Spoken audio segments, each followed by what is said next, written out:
Hello friends, and welcome back to my channel.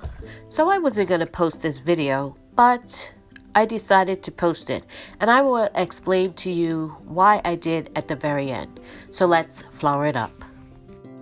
So today it is flower it up, and I have this einkorn flower that I've had, I don't know, it's been a while. It's one of the first things I ever ordered on Azure Standard, and I have put it in here. I think I used it once in some muffins and they came out okay, but I want to use up all my all-purpose flour and my bread flour before I start going into my longer term storage, and this was one of the things I need to learn how to use.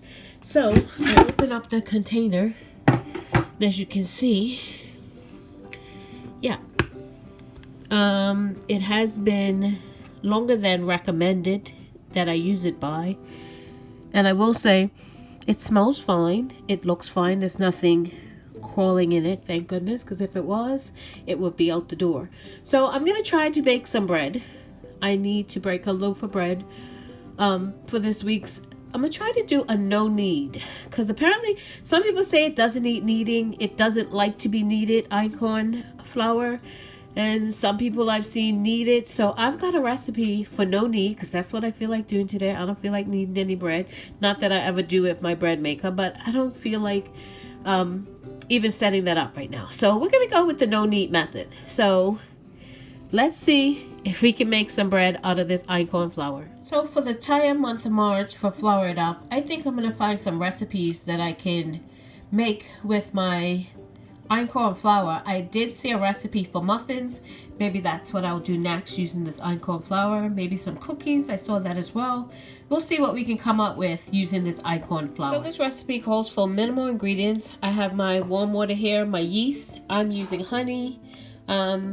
Yeah, it did call for honey, so I'm using honey, salt, my einkorn flour, and that's it. That's basically it.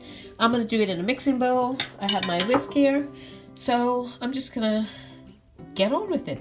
I am using a little bit of warmer water than I would normally, because I'm going to pour it in here since there's such a little bit of honey left. I'm gonna pour it in here, and it says a quarter cup of honey. I'm probably gonna need more than that. Doesn't look like quite a quarter cup of honey, but I do want to get the rest of the honey out of this jar. So I'm gonna use the warm water to get my honey out of there. Okay, so I want to apologize right now for the light. We're expecting weather, so it's quite dark, and I have it up as bright as I can go with the lights on, so yeah, it's dark. I'm just gonna go ahead and do this. Extra warm water in here to get all the honey out of the jar, and then I'm going to just go ahead and pour everything in the bowl and get it done. I'm not gonna even talk through this. I'm just gonna. And if you see my tripod go different angles, I need a new one. It's not staying where I put it. So yeah, there's that. So you probably shouldn't do this. Put a top on hot jar like this. But I want to get all that honey out. So don't do what I do. Just try to do your best. So I guess it's kind of... No, it's not. All right. I'm going to work on that on the side. And we are going to get to going. Here's my... And I'll put the recipe below. There's my flour. And it looks like a lot. I don't know. Okay, I'm not going to second guess this because I've never done this recipe before. So, excuse me. Yeah. So in is my flour. My 3.5 cups of einkorn flour is in here. And I'm going to get my honey out of this jar. Okay, so I got my honey out of my jar there. I'm going to put in my salt. I'm going to do like I did those flatbreads. I'm going to put the salt away from my yeast. And so it doesn't deactivate it. So in goes my yeast. And I will put the measurements in the description box. I'm trying to do this and... Okay, so in goes my warm water. And I'm going to start stirring. I'm going to get all this mixed in. It almost reminds me of those flatbreads. Basically just changing up the flour, really. Okay, so I got it pretty much mixed in, and I'm gonna have to put my hand in it at this point in time because it's just sticking to the whisk. So I'm gonna get this all cleaned off. I did just wash my hands, and we're gonna we just want to incorporate it. We're not kneading it. It's not a bread that you need to knead, apparently, which is good because I want to get this done. So I'm just gonna bring it together. Basically what I'm doing is just bringing it together, and this reminds me so much of that flatbread recipe. It doesn't have any oil like that had in it, but pretty much the same action. It's pretty much just as easy. I'm just gonna knead this till well, not knead, but bring it together. Okay, so here it is. Oh, I didn't really knead it. I more like just brought it together, and took about a minute, if that, and it's semi-smooth. So I'm gonna actually cover it, put it in one place, which is my oven, and I'm going to put a top on it. Put my top on it, put it in a warm place until it doubles in size. Okay, so I've got my dough out, and I'm almost 100% positive, I don't know if you can see that it hasn't doubled in size. It's been 2 hours. Yeah, can you see that? It's risen some, but it's not doubled in size. But I'm gonna go ahead. This might be a fail, so we're gonna see how this happens. I got my baking pan with a parchment paper. It doesn't make a big loaf, so I'm just gonna shape it. My counter is clean. I just wiped it off, and I'm just gonna. Yeah, they said it was kind of sticky, and it's very sticky.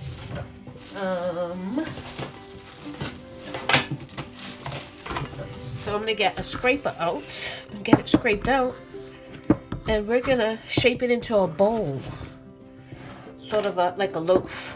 So that's what we're gonna do. So I'm just gonna kind of shape it.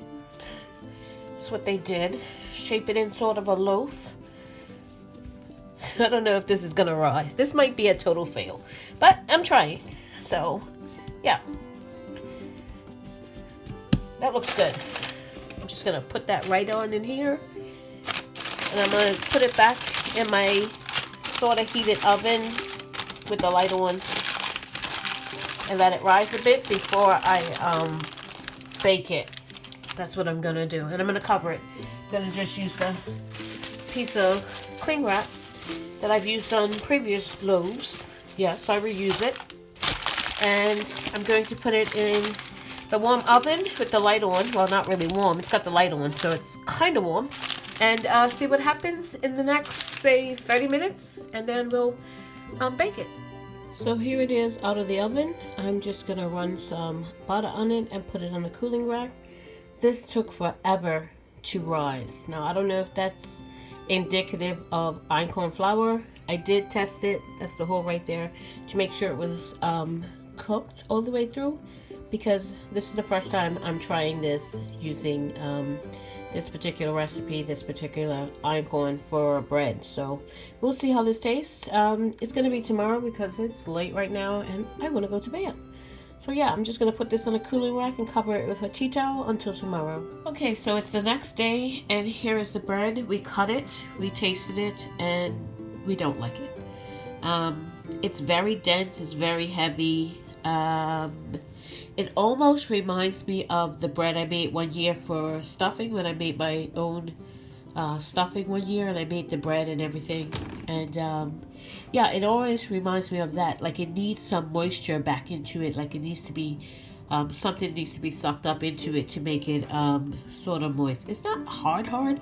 It's very firm, I will say. Like, yeah, the crust is not bad. It's a thick crust, but it's just not to our liking. Now, I'm not sure if that's the einkorn flour or the recipe, or I don't know what, but we all tasted it. Yeah, So what I'm going to do is I'm going to not waste this. I'm going to actually turn it into croutons. I'll feed this part to the birds. They get a little treat out of this, and the rest of it I'm going to chop up and make croutons out of it. I would have made breadcrumbs, but I think with breadcrumbs we will even get that taste perhaps, whereas I don't mind too much. I don't want to eat it as a bread per se, but if I do croutons and maybe do like some Italian seasonings or something on it and put it over my salad, a couple over my salad, that will work. So that's what I'm going to do with this. Okay, here are my breadcrumbs. You can see how soft they are. They're not hard at all. In the middle, the crust is, I did cut off the crust because I'm going to toast these, and when I do, it's just going to make them harder. So I cut off all the crust, which isn't that bad either. The bottom's a little browner than I would normally do, but that's just me leaving it in the oven too long. So all this is going to go to the birds.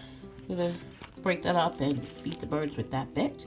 I'm just going to label it, put it in a Ziploc bag and put it in the freezer.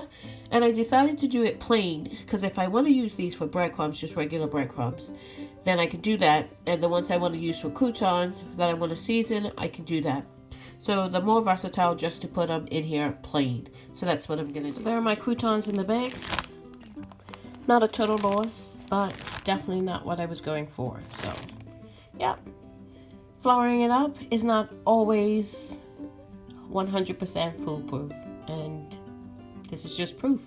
Turn lemons into lemonade, I guess. Or flowers into croutons. So the main reason I posted this because we need to be practicing with the items we have. I've used this Einkorn flour, like I said, once before, but then I set it aside. I did not practice with the items, my preps that I have. And had this been an emergency situation where I needed this bread, it would have been a total fail pretty much because I couldn't use it for what I wanted to use it for. So we need to be practicing what we prep, and also we need to, I mean, before I would have just thrown this away. I wouldn't have tried to salvage this. I wouldn't have even thought about just chucking the whole loaf in the trash and just be done with it.